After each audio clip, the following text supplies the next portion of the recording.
gue ada. Ini kanan. Kanan. Lah nggak ada. Habis bego. Iya. Kayak mau pipa. Lupa ingatan.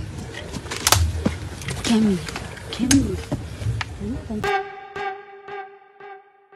Oke, assalamualaikum teman-teman. Balik lagi sama gue, orangnya jelek-jelek banget, nggak ganteng-ganteng banget, tapi masih cukup. Siapa yang bukan gue? Aldi. Oke, di segmen kali ini ada yang berbeda. Ini segmen perdana yang gue namain segmen ini bernama horor, komedi horor. Oke, jadi di sini gue pengen membawakan sebuah pengalaman gua sewaktu mendaki di Gunung Lawu via Candi Ceto. Ini di tahun 2022 yang dimana di pendakian kali ini gua naik bersama 9 temen gua. Di pendakian kali ini gua mengalami gangguan yang benar-benar ekstrim dari gua di atas gunung sampai gua pulang di jalan tol. Yaudah, langsung aja kali ya, nggak usah lama-lama. Kita langsung aja masuk ke ceritanya ya.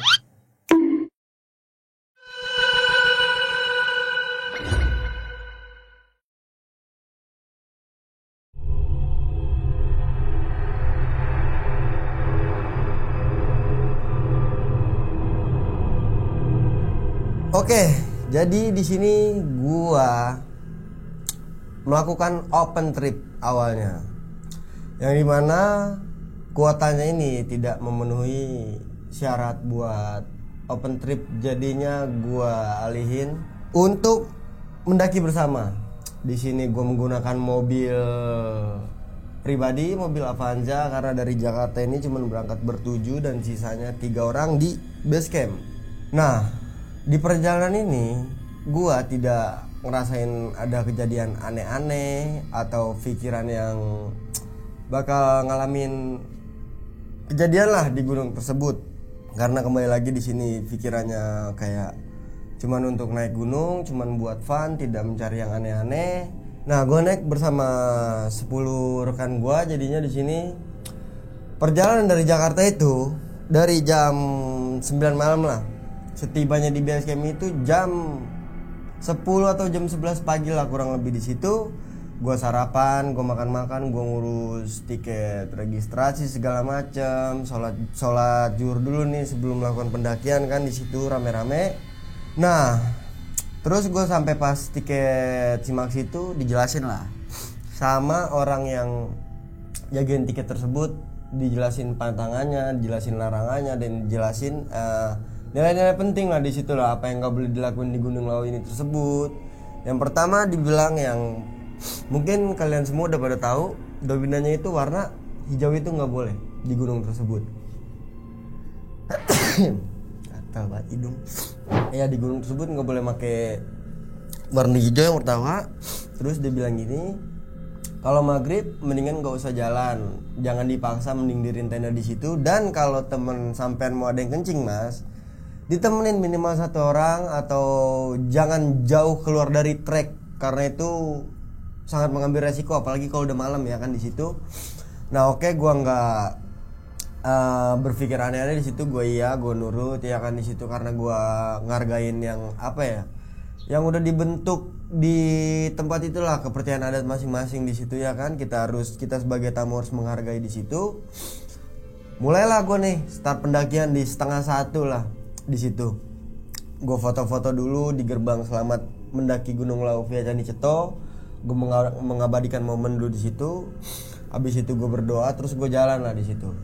Iya kan, gue jalan sampai di Candi Ketek itu aman-aman aja.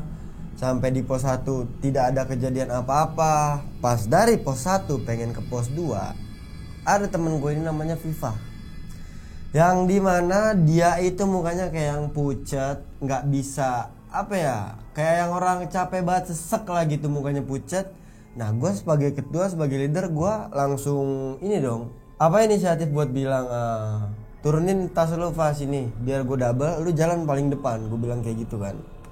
Terus dia nurut, dia jalan paling depan lah di situlah. Nah, gue jalan ditemenin sama si Fikrin nih, posisi gue di tengah di situ kan. Yang paling belakang Bang Eki.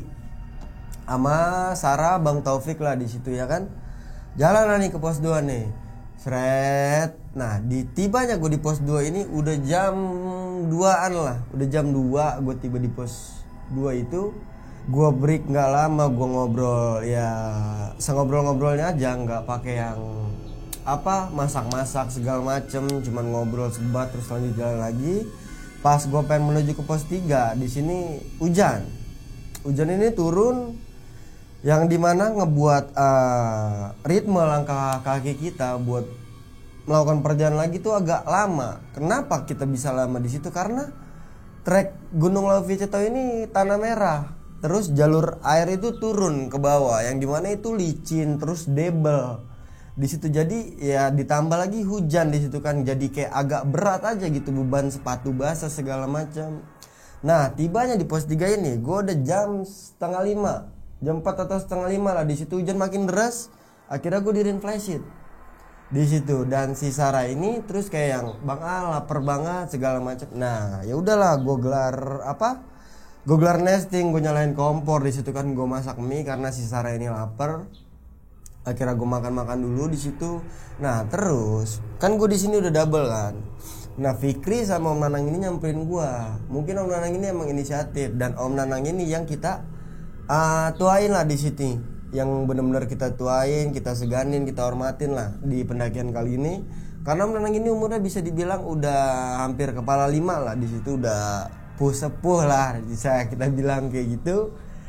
Nah terus si Om Nanang ini bilang, Al sini kerelmu tak bawain gantian, kamu kasihan udah capek banget dari pos 1 katanya kayak gitu kan. Ya udahlah gue kasih lah nih kerel kan. Nah posisi pendakian ini dibagi 2. Yang ikut sama gue ini 6 orang. Gue sendiri, Sarah, Pinkan, Viva, Bang Eki sama Bang Taufik. 4 orang ini Ilham, Om Bambang, Fikri, satu lagi siapa lagi gue lupa namanya lupa nggak inget ya. Ada satu lagi pokoknya gue bersepuluh di sini. Lanjutlah nih di sini Om Nanang pamit duluan sama Fikri sama rombongan yang berempat ini nih, jalan duluan mereka nih di situ. Nah rombongan gue ini sama Bang Eki, Bang Eki sama gue dia. Nah lanjut itu dia perjalanan kan di situ. Dia pamit segala macam, dia jalan duluan nih. Nah, gue di sini masih pada makan atau si Sarah, Pinkan, Rifa masih pada makan di situ ya kan. Nggak lama, selang 30 menit lah.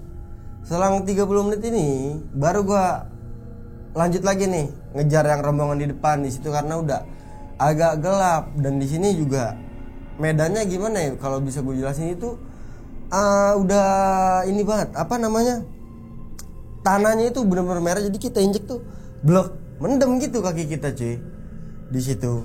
Nah tibanya gue ini di hutan mati pengen ke arah pos 4 ini di pos 3 tuh yang bekas 2019 itu terjadi kebakaran. Di situ namanya hutan mati ya kan. Ini benar-benar nanjak begini. Nah di sini maghrib nih. Di sini maghrib. Gue break lah nih di sini kan. Gue break di sini karena maghrib dan gue inget pesan orang yang tadi jangan jalan. Tapi gue nggak mau diriin tenda. Karena apa? Patokan gue, target gue itu diriin tenda di pos 5. Karena dari pos 3 ini summitnya itu pasti jauh buat menuju puncak Argo Dumilanya itu. Ya kan? Nah, terus gue break di sini, gue ngerokok segala macam, di situ gue ngobrol-ngobrol agak lama. Gue ngerokok nih ya kan, gue ngerokok, gue matiin karena udah pengen lanjut jalan lagi kan. Terus gue masukin nih gue kan bawa yang botol tuh yang buat sampah rokok, emang puntung rokok. Nah, Bang Eki sama Viva ini ngerokok. Dimatiin di sebuah batang kayu itu, pohon mati lah yang udah nggak tumbuh, pendek segini nih pohonnya, dimatiin di situ. Nggak lama dia matiin, lu mau tahu itu pohon keluar asap yang benar-benar nggak masuk di akal logika. Asapnya itu lebih banyak dari asap rokok yang tadi dia ngerokok di situ. Itu keluar, puntung rokoknya diambil lah nih. Terus dia nyebut astagfirullahaladzim, langsung diambil sama mereka berdua. Dimasukin nih ke trash bag dia kan, ke tempat sampah dia sendiri. Terus gue bilang kayak gitu, ntar lu ya bentar, jalan-jalan dulu, gue pengen kencing. Gue melipir nih agak ke tepi jurang nih ya kan. Di situ Bang Eki ngintil gue nih di belakang, ditungguin gue mau ikut gitu. Nah Bang Eki ikut. Nah posisi kencing ini gue di kiri, Bang Eki di kanan. Gue sebelah nih nggak jauh lah, deketan lah, sampingan bisa dibilang. Nah pas gue lagi kencing itu enak banget coy, lagi ngegloyosar ya, kayak lagi di inian Bundaran HI itu air mancur tuh, lagi begitu tuh keluarnya ya kan. Nggak lama pas gue lagi kencing kayak gitu, di sebelah kanan kuping gue itu ada suara berat, bener-bener berat, kayak suara nenek-nenek gitu yang bilang ini, hati-hati, bilang kayak gitu. Tas Bang Eki langsung teriak, astagfirullahaladzim. Gue juga kaget dong. Gue langsung balik lagi ke rombongan, terus gue doa di sini. Gue berdoa, gue bikin lingkaran di situ ya kan. Gue nyalain headlamp penerangan di situ karena bener-bener udah gelap lah di situ. Yang dimana kayak nggak mungkin sih nih kalau kita ngajutin jalan ke atas tuh nggak pakai penerangan. Cuman orang yang apa? Lu di jidat lu punya senter otomatis bisa jalan di tengah-tengah gelap ya kan, apalagi di tengah hutan kayak gitu. Lanjutan nih jalan di situ kan. Nah, bisa dibilang terornya ini dimulai dari pas pos 3 ini. Ya kan? Teror bisa dimulai dibilang dari sini. Karena apa? Bang Eki yang tadinya oke-oke aja dari base camp naik sampai pos 3 nggak ngalamin kendala apa-apa. Malah dia bisa nge-backup temennya sendiri, nge-backup rombongan. Si Sarah ini di-backup selalu Bang Eki, selalu ditempelin dari belakang. Nah pas dari pos 3 ke 4 ini Bang Eki gantian. Malah Bang Eki yang di backup sama si perempuan, sama si Sarah. Kenapa bisa di backup? Bang Eki ini kakinya kram. Bang Eki ini kakinya kram. Kaki kiri dia katanya nggak bisa gerak, bener-bener sakit kaki kirinya itu. Gua coba buat, Bang coba selonjorin kaki lu kan. Jadi selonjorin, gue pijitin tuh ya kan sambil gue baca-baca. Di situ hilang, terus jalan nih. Nggak lama pindah ke kanan. Di situ kakinya sakitnya ya kan, pindah ke kanan. Gue suruh break lagi dah tuh di situ kan, karena gue kasihan kan Bang Eki di sini. Terus gue suruh selonjorin lagi, gue urutin lagi, sekalian gue baca-bacain doa yang gue bisa aja di situ ya kan. Akhirnya dia bisa jalan lagi nih, berdiri nih. Serat. Nah tibanya sampai di pos 4 nih, udah jam setengah 8 atau jam 8 lah di situ. Ini pos 4 keadaannya emang bener-bener yang sangat creepy lah, bisa gue bilang creepy karena di sini ada satu pos bangunan gitu yang di banyak dupa-dupa lah di situ ya kan, banyak rokok-rokok di situ. Dan anginnya ini bener-bener yang apa ya, kayak yang bener-bener ribut, kayak kita di pinggir tol atau dengar suara ini air kali.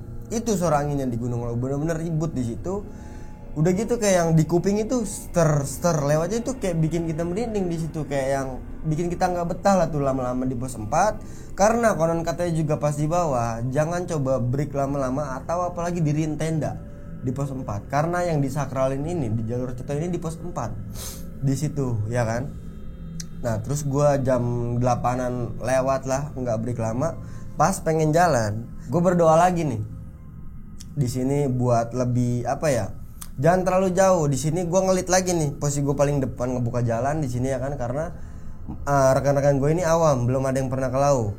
Nah posisi rombongan ini gue paling depan, di belakang gue Viva, Pinkan, di belakang gue Viva, Pinkan, Bang Eki, Sarah, Mas Taufik paling belakang di sini jadi swiper ya kan.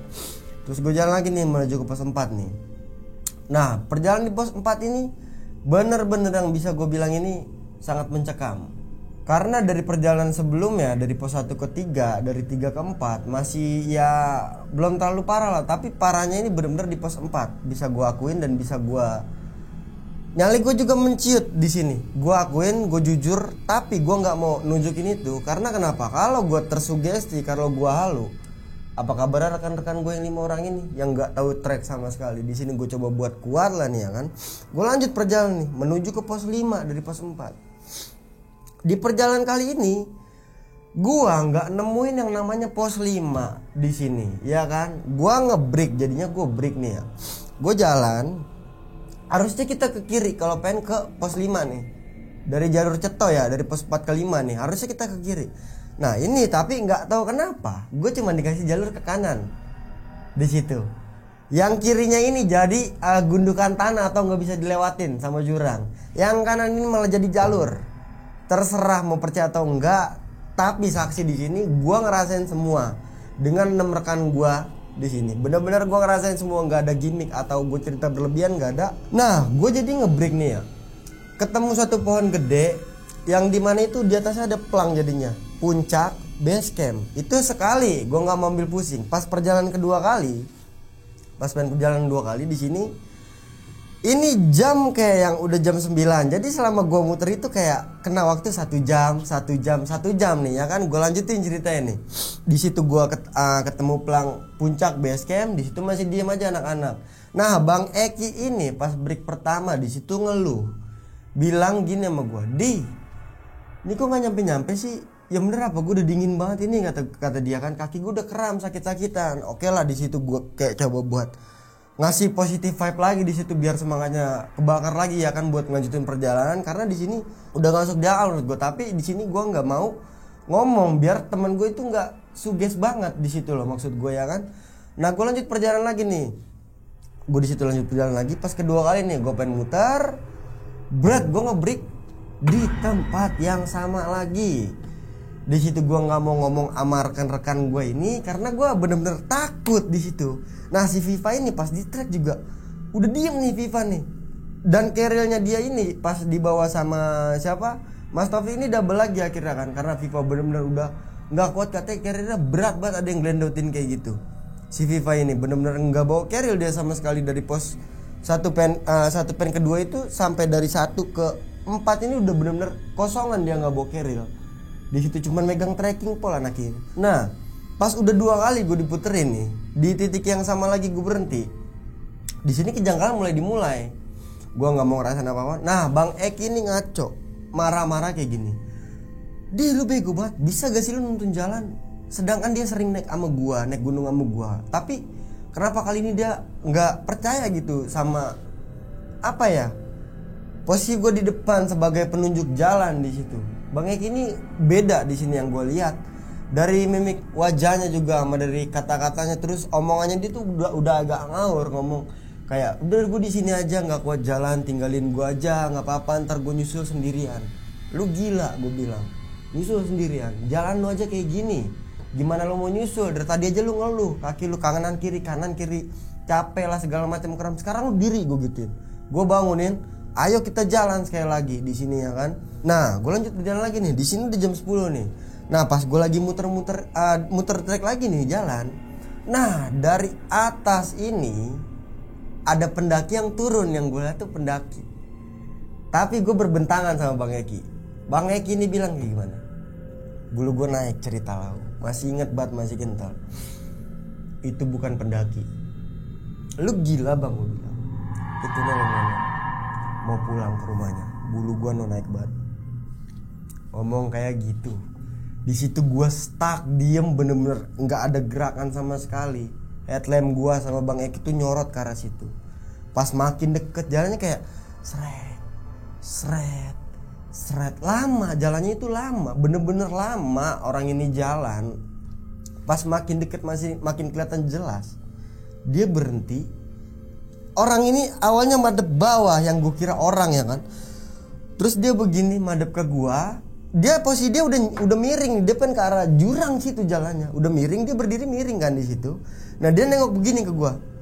"Brad, ke peserta gua, lu mau tahu itu makhluk wajahnya bentuk segitiga atau oval kayak goblin dengan senyum yang wis."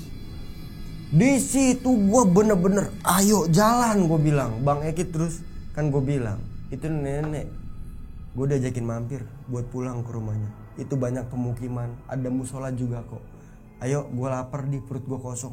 "Lu gila Bang, istighfar Bang lu di situ." Sampai gue bener-bener gue tepok, gue genjot. "Lu jalan belakang gue bilang. Nggak ada lu aneh-aneh lagi di sini. Ayo jalan," gue seret di situ kan. Nah, nggak lama gue jalan lagi nih. Pas habis kejadian itu kan, pas gue pokoknya masih muter jalan di sini nih. Di situ, nah, gue apa nih ya, Bang Eki itu narik tangan gue kenceng banget. Baju gue ditarik-tarik, carriel gue dari belakang ditarik-tarik. Duk digitu-gituin gue. Kanan kata dia. "Kanan. Apaan sih Bang kanan?" Gue break di situ, gue diem di tempat nih ya kan, gue stuck. Anak-anak yang 4 di belakang nih, nggak tahu nih di belakang. Gue paling depan sama Bang Eki nih, karena Bang Eki udah di belakang gue, karena dia udah ngelantur kan. Udah gue tarik dia di situ posisinya. Itu lo lihat kanan dia ada apaan nih. Gue lihat begini, Iya nggak jadi. Gue sampai bilang kayak gitu karena gue takut ngeliat sosoknya. Gue ngeliat sosok yang itu gede banget, mukanya itu kayak apa ya, yang buat jemur nasi itu apa sih ya, apa sih itu namanya di situ. Mukanya bulat, gede, hitam, bayangan kena siluet ya kan, kena siluet headlamp gua kan di situ Bang Eki. Itu wah, kayak pakai kerudungan sosoknya. Kayak film Falak Conjuring di situ. Dan itu sangat jelas, kayak kamera itu bagus lah, itu kapasitas kameranya itu benar-benar jernih. Yang dimana itu mukanya putih nih, ini matanya hitam banget di sini, matanya hitam, benar-benar hitam bola matanya, yang wah benar-benar kayak pakai kerudung, benar-benar kayak film Conjuring kayak gitu. Di situ gue langsung jalan di situ, lah ayo jalan semua, gue bilang kan, jalan semua. Nah singkat cerita gue perjalanan di sini di jam 11 nih, dan gue ngebreak di tempat yang sama lagi, puncak base camp. Gue bilang kayak gini sama anak-anak yang kalau pada jongkok kan, di sini Bang Eki udah ngelantur, Sarah pingkan pipa kayak yang udah capek, udah bener-bener kayak diri gue tuh udah nggak ada dikasih kepercayaan sebagai leader di sini buat mimpin jalan, karena nggak sampai udah 3 jam ternyata gue jalan, gue cuman muter-muter tuh di situ. Terus gue gini sama anak-anak semua kan, ini lo lihat nih apa nih, puncak base camp. Terus anak-anak pada teriak, ya Allah Bang Al, kok kita di sini aja sih, segala macem. Lo udah pada ngeluh, ngerengek segala macem di situ.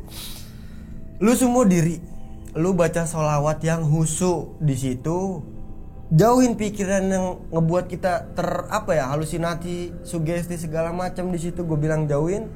Gua azan di track ini, gua azan. Lu boleh tanya temen gue yang naik di situ, Pingkan, Sarah, Viva, Bang Eki. Gua azan, gue jalan lagi nih sepanjang jalan. Jadi gua azan, bener-bener gua azan di situ, gua azan.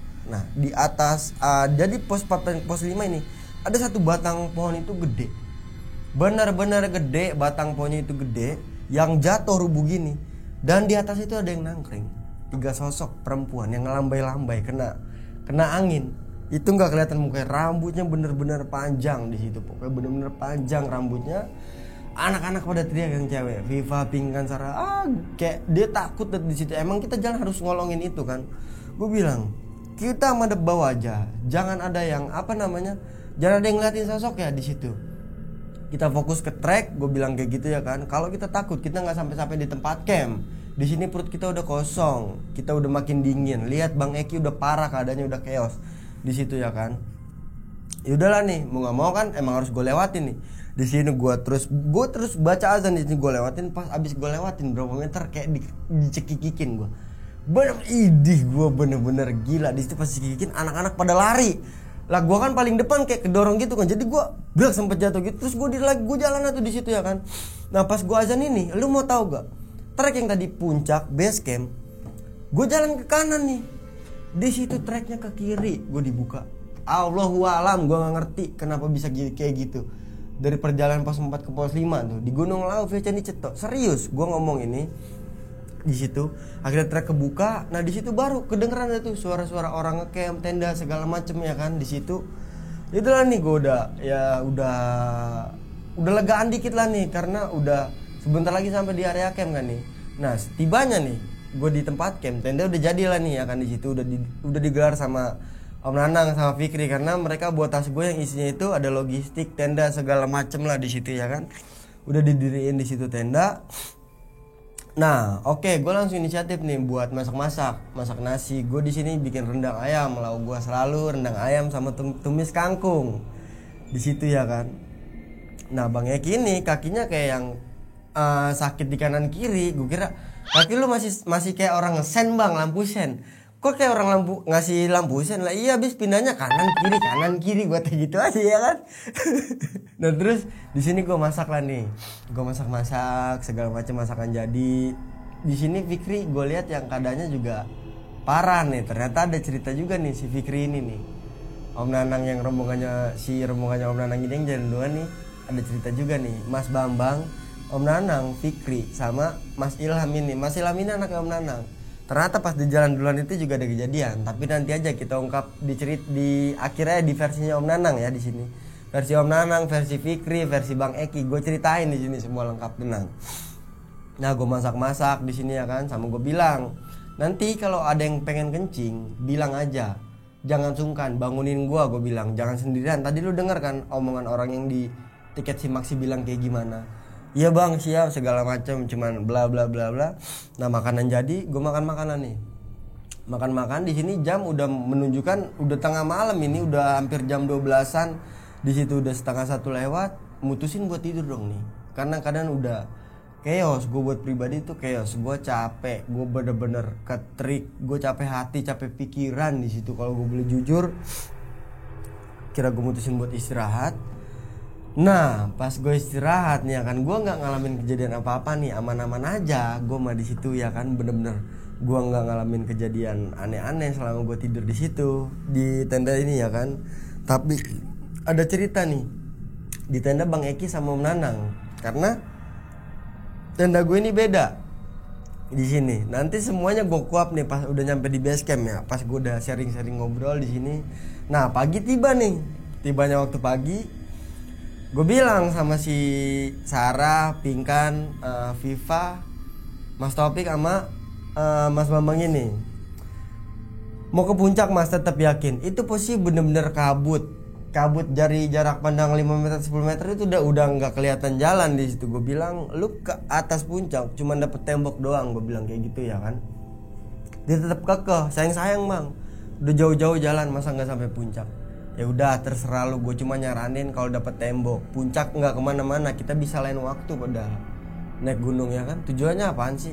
Ternyata tujuan dia emang nyari puncak. Ya udahlah oke. Di situ gue titipin nih sama orang Cepu, yang dimana orang Cepu ini gue kenal juga, akhirnya jadi sahabatan lah, tuker-tukeran kontak pas sampai bawah ya kan, janjian sampai sempat naik bareng lagi karena orang Cepu ini yang ngebantuin semalam si si rombongan Om Nanang ini nih. Fikri chaos ternyata di track ini si Fikri ini chaos, ngalamin yang sama kayak Bang Eki. Tapi nanti gue ceritain pas di base camp lah, pas gue udah pada sampai base camp di situ keren cerita ya kan. Nah dia tetap jalan nih. Di sini gue bilang lu sampai puncak mampir combo ya jangan lama-lama ya, karena besok kita ini pada kerja di sini. Dan gue ngajak temen gue ini Tajul namanya nyupirin, soalnya besok dia baru keterima kerja perdana di hari Senin, baru keterima kerja di situ ya kan. Gue mohon pengertiannya lah, gue bilang kayak gitu. Mereka iyain aja yang gue bilang kayak gitu. Oke lah nih, gue masak dong inisiatif nih buat mereka pada turun ya kan. Jadi dia turun tinggal makan doang, tenda udah gue packing nih jadinya nih ya kan di situ. Tapi ini jam 10 jam 11 benar-benar nggak sampai gue pengen samperin ke atas. Di situ gue sabarin sampai setengah 1 nggak turun. Pas gue pengen jalan di situ ya kan, gue pengen jalan dia turun nih. Nggak tahu kenapa tiba-tiba tuh emosi gue meluap aja. Gue bilang karena lama banget cuy, dari setengah 7 pagi lu bayangin, setengah 1 siang baru nyampe lagi di pos 5. Sedangkan gue bilangin kita besok pagi ngejar waktu di situ ya. Di sini posisi hujan deras. Pas dia sampai di tempat camp lagi nih di pos 5 di situ. Gue tawarin makan dia nggak mau. Di situ jawabannya nggak enak. Temen gue si Pinkan ini. Ditambah ada kejadian yang bikin gue bener-bener sebel. Gue bilang semalam, kalau ada yang pengen kencing bilang gue temenin. Tapi nggak digubris sama si Pinkan ini. Dia kencing di dalam tenda. Jorok, bener-bener jorok tenda gue, bau banget sampai gue bener-bener itu yang bikin gue emosi sama dia kan. Kira nggak banyak omong di situ pada pakai jas hujan nih, turun nih. Di sini turun bener-bener terabas turun di situ ya kan. Nah pas di selama perjalanan turun ini bener-bener nggak ada kejadian aneh-aneh cuy di sini. Lewat dari pos 4 tracknya bener-bener yang sebelum gue lewatin itu beda banget dari yang gue dia kasih puter-puter itu sama yang terakhir gue dikasih track langsung menuju ke pos 5. Itu pas paginya itu, pas gue lewatin gue pengen turun, itu bener-bener jurang sama gundukan tanah, bukan trek. Gimana coba lu tuh jalan di atas gundukan tanah, di atas jurang, berarti gue jalan di situ bener-bener gue ngerti juga. Tapi ya alhamdulillah gue masih selamat lah sama temen-temen gue ini, nggak ada yang kenapa-kenapa di situ ya kan. Gue lanjut perjalanan di sini, hujan-hujan nih. Nah singkat cerita, gue sampai di base camp ini sore jam 4 jam setengah 5. Ini beda-beda ya. Gue yang nyampe pertama di situ yang Paling belakang masih si Fikri biasa di situ posisi ya kan. Gua sama Bang Eki jalan, Bang Eki gue gandeng terus nih. Pokoknya rombongan gue itu berempat turun pas dari atas itu. Nah gue ketemu sama orang yang cepu ini. Mas, yang semalam 4 orang itu rombongan kamu, kata dia. Pas gue udah sampai base camp nih. Iya mas, itu rombongan saya. Wah, itu ngaco mas, teman mas 1 orang, kata dia. Di trek nggak mau jalan, kakinya kram pindah-pindahan, kata dia, di kanan di kiri. Terus dia tidur, tiba-tiba teriak di situ. Nah, saya ini orang cepu. Nah, pantangannya ini orang cepu itu dilarang naik ke Gunung Lawu. Ya kan? Di situ udah pasti pada tahu lah yang sering-sering daki di kakak senior, puh sepuh, ajarin dong puh, pasti udah pada tahu ya kan di situ. Nah ngobrol kayak gitu, gue kenapa emang mas? Ya saya bantuin, Kerila saya gendongin akhirnya, soalnya udah nggak bisa jalan, udah gak kuat jalan di situ ya kan. Nah sedangkan pas di base camp, di tempat camp ini nggak ada omongan sama sekali si Fikri, cuman gue liat emang udah capek banget dia. Om Nanang juga kayak nyimpen sesuatu di situ ya kan. Kira tukeran cerita, yaudah mas makasih ya mas udah dibantuin rombongan saya. Di situ gue kenalan namanya Mas Nafa, Mas Mangkok di situ. Orang-orang cepu lah, konten kreator juga dia. Di situ dia emang bikin konten yang ke Gunung Lawu itu. Nah, Om Nanang, Fikri segala macam nih udah pada sampai nih di base camp ya kan. Abis pada maghriban lah di situ, terus gue ngobrol dulu nih di situ nih. Gue ngobrol tukeran cerita. Nah, si Fikri nih, gue tanya Fikri nih. Fik, lu ngapa semalam? Katanya gue denger tuh barusan dari orang cepu. Lu semalam dibantuin Fik? Om Nanang dibantu semalam. Iya mas dibantuin semalam, kata Om Nanang. Kenapa emang? Ini si Fikri udah gak kuat jalan. Lu ngapa Fik? Dia bilang, Pak ini ada bukti chatnya juga kok. Pak gue serius pak, kemarin di trek pas gue istirahat sebentar karena gue udah sesek dada gue, udah gak kuat jalan. Pas gue lagi tidur ada tangan hitam, kata dia, kukunya panjang keluar dari dalam tanah, itu nyetek leher dia sampai dia batuk itu nggak berhenti di situ. Nah yang Om Nanang lihat ini sama yang dilihat Fikri. Om Nanang itu ngeliat ada makhluk hitam tinggi besar yang bertaring kayak gitu, lagi nganuin Fikri kayak bener-bener pengen ditahan di situ. Gila, gue merinding banget ini cerita. Fikri bener-bener ditahan di situ, kayak yang nggak dibolehin jalan di situ Fikri, ya kan?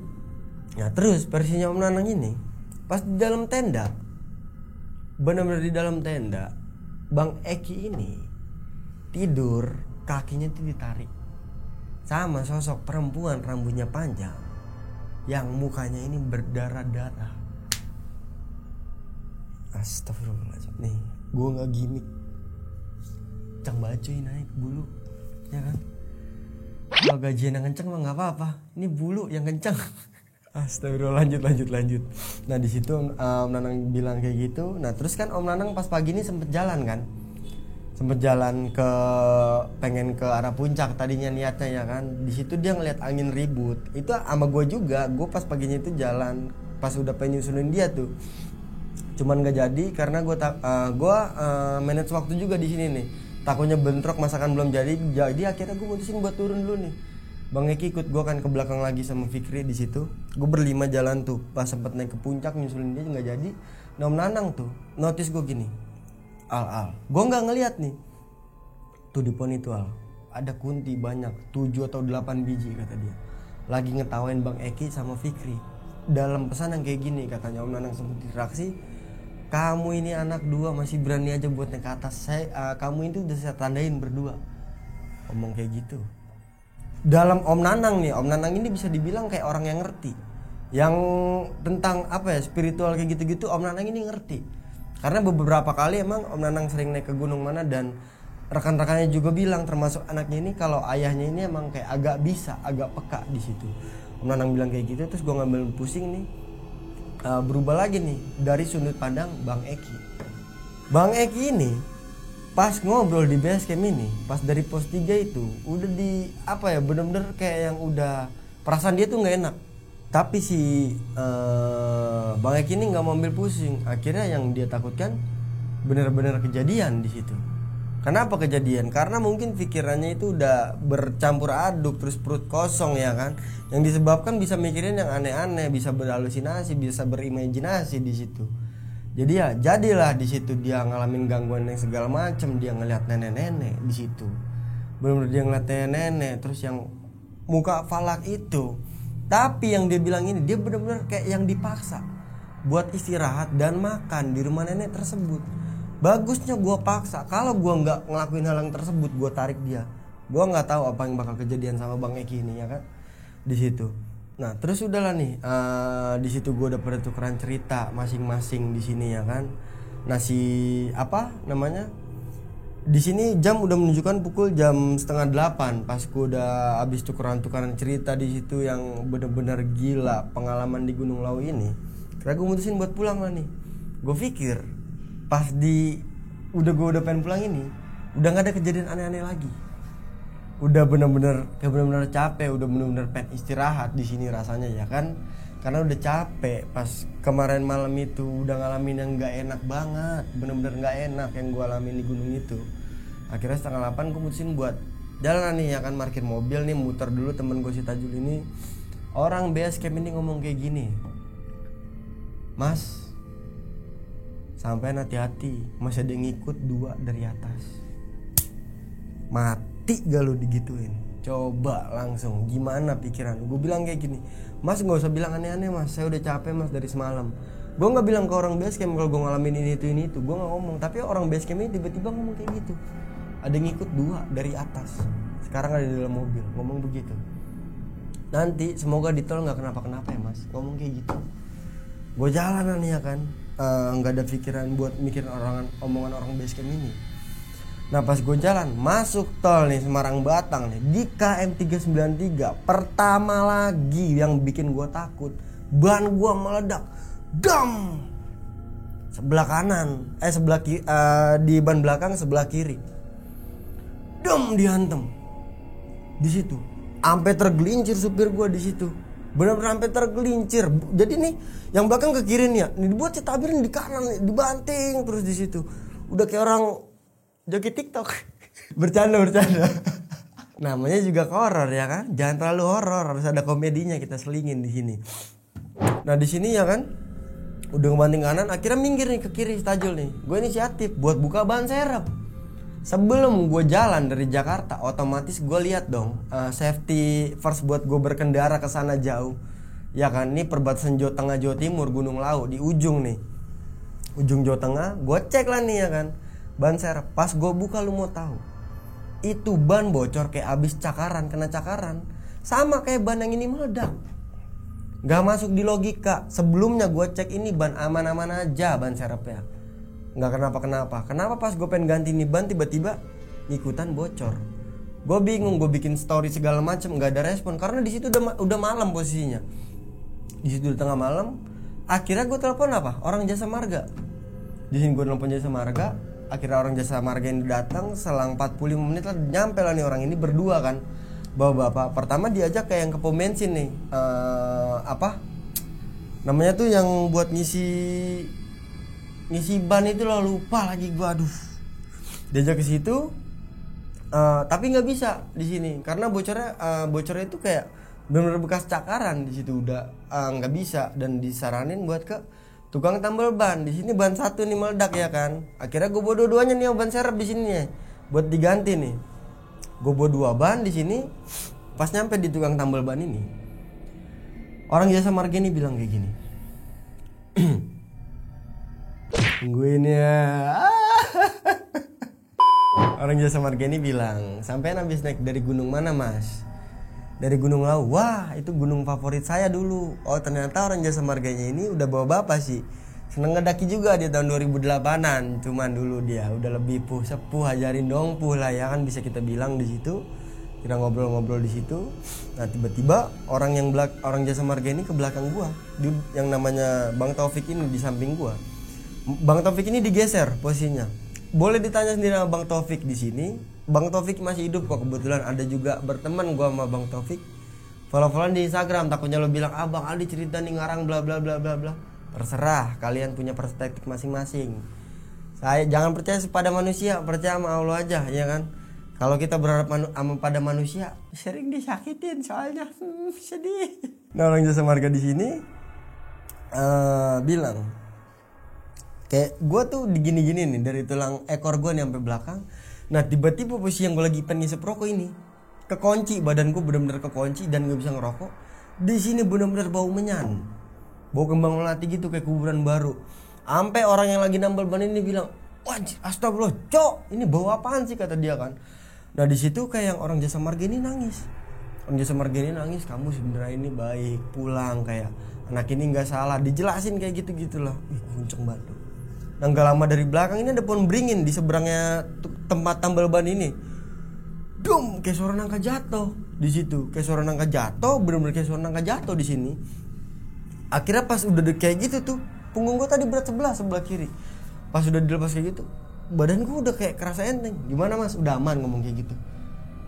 Mas tadi kenapa ya mas barusan? Gue bener-bener kayak orang linglung, ngerti gak sih? Bener-bener linglung. Nah Bang Taufik ini aja sampai kaget ngeliat tiba-tiba gue ngerokok nggak bisa, gue pengen begini nih, kekunci, keadaan gue kayak dikunci, bener-bener nggak bisa gerak sama sekali, geter badan gue di situ. Akhirnya ban ini jadi ya kan, di sini udah meledak pertama nih. Nah gue bawa 2 ban serep ya kan, ini ada 2 ban nih di sini ya kan, satu dipasang satu serep ya kan, jadi aman ya, ada satu perganti serep nih yang baru gue ganti di situ nih. Pikiran gue kalau masih pikiran gue tuh nggak bakalan gimana lagi nih, udah aman-aman aja nih ya. Orang jasa marga ini tapi bilang kayak gini, mas hati-hati ya mas, nanti kalau ketemu masjid sholat dulu aja di rest area, masih ada satu yang ngikut. Ngomong kayak gitu, gimana nggak capek? Jadi gue coba ngomong kayak gitu. Nah di sini anak-anak posisinya gue udah kesian, udah di pinggir tol, udah gelar matras di situ, udah bener-bener capek, kayak yang udah masang segitiga itu yang kayak mobil kita trouble lah di pinggir-pinggir tol di situ ya kan.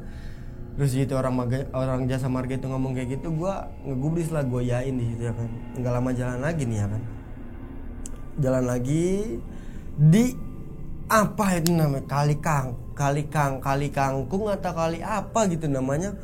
Ban gue ini dari atas mobil nih, dong, buset, kayak suara nangka jatuh nimpah kap atas. Di situ ban langsung bocor lagi, bener-bener bocor lagi 3 kali ban gua di sini. Sampai gua foto itu ban di titik yang sama, bekas cakaran juga. Gua heran kenapa bisa kayak gini, ban bocor. Tajul ngomong kayak gini langsung, lu pada bawa apaan sih, lu turun dari gunung lu? Tai, gua nggak ikut naik jadi kena sasaran kayak gini. Lu pada bawa apaan dari atas gunung, dibilang kayak gitu kan. Akhirnya ban nih bocor lagi nih, sisa 1 serep ya kan di situ. Tajul nelfon bapaknya nih. Bapaknya dia ini bisa dibilang kayak yang ustadz terkenal lah di daerah tempat gua lah, di daerah Jakarta, di Jakarta Selatan. Bokap Tajul ini punya banyak murid lah di situ yang udah ternama lah, emang orang tuanya dia ini.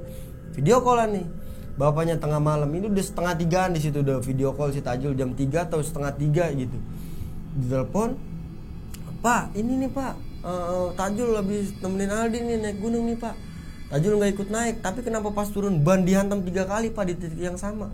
Coba video call Jul segala macam. Di video call dibalikin lah nih kan arah kamera sama si Tajul ini ke belakang. Ada di dalam mobil di salah satu peserta gue ini, katanya dari dia penyebabnya. Siapa orang ini? Viva. Nggak tahu kenapa nih Viva ini. Gue belum tahu kalau dia punya apa-apaan di sini, nanti dia cerita akhirnya. Dia cerita sendiri di sini. Kira gue ganti serep lah nih di sini ya kan. Pas gue ganti serep ini, gue madep ke kiri jalan ya. Ini bener-bener kali-kali kayak gitu, kali kangkung kayaknya dah, kali kangkung bener, kayak jalan-jalan kayak gitu. Nah, jadi kan di sawah itu kayak ada apa sih namanya, yang orang-orangan sawah itu kan. Itu gue ngeliatin nama Tajul bener-bener persis orang-orangan sawah, tapi lama-lama berubah. Itu kayak anak kecil, matanya dua-duanya merah, dan bener-bener berbentuk segitiga kayak muka yang nenek-nenek semalam. Itu gue berdua Tajul ngeliat sosok ini. Di sini Tajul teriak capek, ampe nangis netesin air mata. Tajul, lu udah pada gila lu, gua nggak tahu apa-apaan malu bikin kayak gini. Niat gua cuman baik nyupirin lu doang yang pada pengen naik gunung, kata di situ. Ini anak kecil ini kayak ngetawain gua sama Tajul, bener-bener ketawa. Kelihatan jelas gua pakai senter HP, gua nyalin berdua sama Tajul. Itu nggak mobil pusing, gua cepet-cepet lah nih ya kan, ganti ban serep di situ. Gua jalan lagi nih, udah nggak ada ban lagi nih, udah meledak 2 nih ya kan di sini. Jalan nih Tajul bilang, kita nyari rest area dulu ya, kita mampir ke pom bensin, kita sholat subuh jamaah, dibilang kayak gitu kan. Sama kayak yang dipesanin sama orang jasa marga tadi. Nah bokap Tajul juga mesenin buat kita sholat dulu nih rame-rame di situ. Jarak 10 meter nih gue lanjut perjalanan nih, pengen ke rest area buat sholat subuh. Nih mobil nih, sampingnya itu bener-bener kayak dicakar. Sarah, Pingkan pada teriak di dalam mobil, termasuk gue itu di sebelah kanan gue pisan. Nggak lama habis kejadian kayak gitu, dam, anjing meledak lagi mobil banyak di ban yang sama belakang sebelah kiri. Gila loh, di situ bener-bener gue yang udah pasrah, gue capek, gue udah bener-bener hati capek, pikiran tenaga. Yang namanya gue naik gunung ngetrip kayak gini dapat. Apalah kita kerja di sini akan nyari uang, bener-bener gua 0 rupiah bahkan minus keluar. Buat apa keluarannya itu? Buat ganti ban ini. 3 nih gua kena ganti nih akhirnya ya kan di situ. Ban ini bocor lagi sama titiknya di sini. Titik yang sama sebelah kiri bekas cakaran juga. Gak ngerti gua kenapa bisa kayak gini ya kan. Bener-bener gua gak ngerti di sini. Akhirnya ya mau nggak mau nunggu pagi nih karena nggak ada yang bisa di situ, nggak ada tukang tambal ban juga. Nah di sini kayak yang benar-benar pengen keluar tol apa ya, tol Pemalang atau tol apa gitu, gue nggak begitu tahu lah di situ. Ketemu lah nih tukang tambal ban nih pagi-pagi nih, duit udah ngepas nih di sini ya kan, udah benar-benar nggak ada lagi nih, gue pegangan di sini. Ya udahlah ganti, mau nggak bakalan sampai rumah kalau gini-gini aja nih, nggak mau diganti lagi banyak. Sisa 1 nih ganti ban 1 doang nih gue di sini karena udah 2 nih meledak nih di sini. Serep meledak, yang diganti tadi meledak ya kan. Ganti 1 ban doang nih gue nih di situ.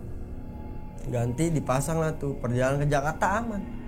Dari pas udah pagi ini aman, gue udah setengah 6 pagi. Semalam gue itu bener-bener penuh teror. Yang orang base camp bilang hati-hati mas, masih ada yang ikut, gue percaya. Kenapa? Ini nggak masuk di akal logika. Kalau ban bocor ini udah diganti yang baru, titiknya sama yang bocor, bekas cakaran terus di sebelah kiri belakang, masuk di akal logika lo? Enggak kan? Kalau kita pikir secara logika itu bener-bener nggak masuk. Bener-bener apa nih ya?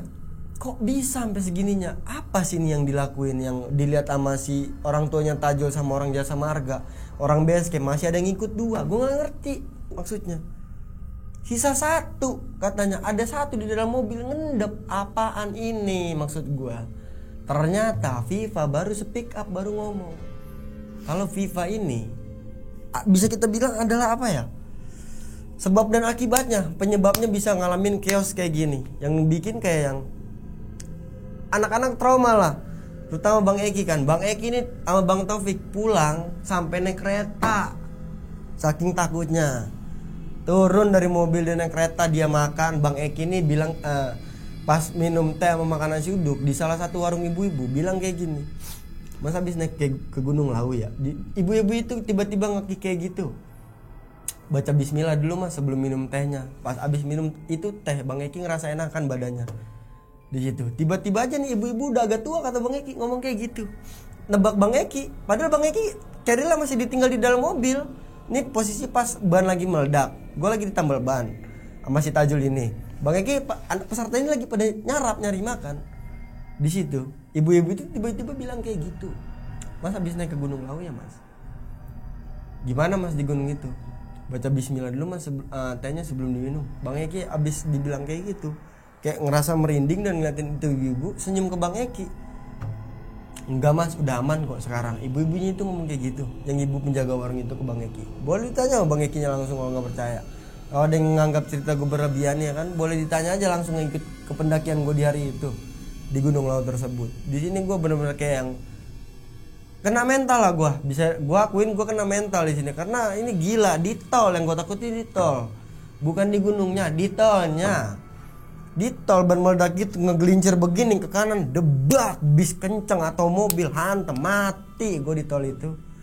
Amit cabang olahraga cabang bayi maksudnya salah di situ ya kan. Nah Viva ini ngomong kalau Viva pernah dikirimin sesuatu sama mantannya yang bikin si Viva ini susah deket sama cowok, dikirimin sosok buat sosok penutup lah di situ ya kan, yang dimana sosoknya ini akhirnya ini suka sama si Viva. Sosoknya ini berbulu tinggi, gede, yang dilihat Om Nanang mungkin, sama yang dibilang orang jasa marga, ada hitam ada putih katanya yang ngikut. Sosok Viva ini mungkin ya gue nggak ngerti lah, berbentrokan mungkin sama yang di sana nggak terima ya kan, penunggu Gunung Lawu itu. Akhirnya kejadian kayak gini lah nih, dia minta maaf segala macam sama anak-anak ya kan, dan dia kayak yang bener ngerasa bersalah di situ. Ya sok gue ini, jadi tuh Viva ini kenapa bisa ngomong kayak gitu? Viva ini deket sama cowok ini susah jadinya, kayak yang ketutup, putus, nggak lama berdeketannya ini di situ. Terus Viva sering mimpi basah yang dimana seminggu ini bisa sampai 5 kali. Di situ orangnya itu orang-orang yang sama, yang itu juga wajahnya ganteng. Jin itu kan bisa apa sih, manipulatif, di situ bisa berubah-ubah. Apalagi yang gue baca, Gondoruo itu emang senang melakukan hubungan intim, yang dimana Viva itu sampai keluar berkali-kali ngerasa puas dengan sosok di dalam mimpi itu. Nyata sosoknya itu aslinya ya kayak gitu, kalau bisa kita deskripsiin. Takut banget loh ya kan. Oke teman-teman, cerita di Gunung Launya itu sampai sini aja. Buat lu yang suka segmen horor kayak gini lagi nih, lu tulis di bawah komentar. Jangan lupa like, comment, and subscribe. Gua Aldi pamit undur diri.